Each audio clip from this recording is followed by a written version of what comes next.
हरे कृष्णा। आज हम चर्चा करने जा रहे हैं चतुर्मास के अंतिम माह यानी कार्तिक माह के कृष्ण पक्ष की रमा एकादशी के बारे में।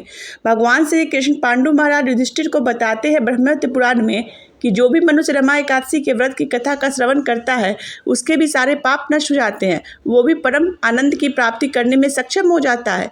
तो आइए जानते हैं इस कथा के बारे में। कई युगों पहले की बात है जब मुचुकुंद नाम का राजा इस धरती पर राज करता था। वह अत्यंत दयालु, धर्मपरायण, सत्य वचन बोलने वाला था। वह निष्ठावान था। उस राजा की एक पुत्री थी जिसका नाम चंद्रसभा था। वह विवाह उसका चंद्रसेन से हुआ। एक बार चंद्रसभा अपने पिता के देश आई हुई थी और उस समय एकादशी का व्रत पड़ा। राजा बहुत नियम निष्ठा के अनुसार एकादशी का व्रत करता था। जो भी उसके प्रदेश में रहता था उन सबको एकादशी के व्रत का पालन करना होता था, क्योंकि राजा स्वयं इस व्रत को निर्जला रह के करता था। राजा की पुत्री के जो पति थे चंद्रसेन, उन्हें भी यह व्रत करना पड़ा। उनका तबीयत कुछ ठीक नहीं रहता था जिस कारण वो व्रत नहीं करते थे, लेकिन फिर भी उन्होंने वहाँ पर रमा एकादशी का व्रत किया और सुबह उनकी मृत्यु हो गई।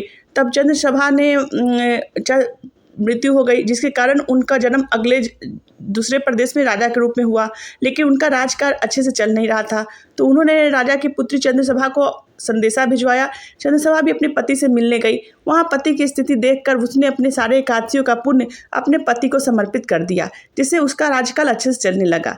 हम लोग भी अगर इस प्रकार से एकादशी के व्रत का पालन करेंगे तो हमारे जीवन में आई हुई सभी परेशानियाँ हमेशा के लिए नष्ट हो जाएगी और हम भी एक अच्छे जीवन को जी सकेंगे। हमें भी मोक्ष की प्राप्ति हो सकेगी। एकादशी के व्रत के दिन ज़्यादा से ज़्यादा हरि नाम का कीर्तन करें। हरे कृष्णा।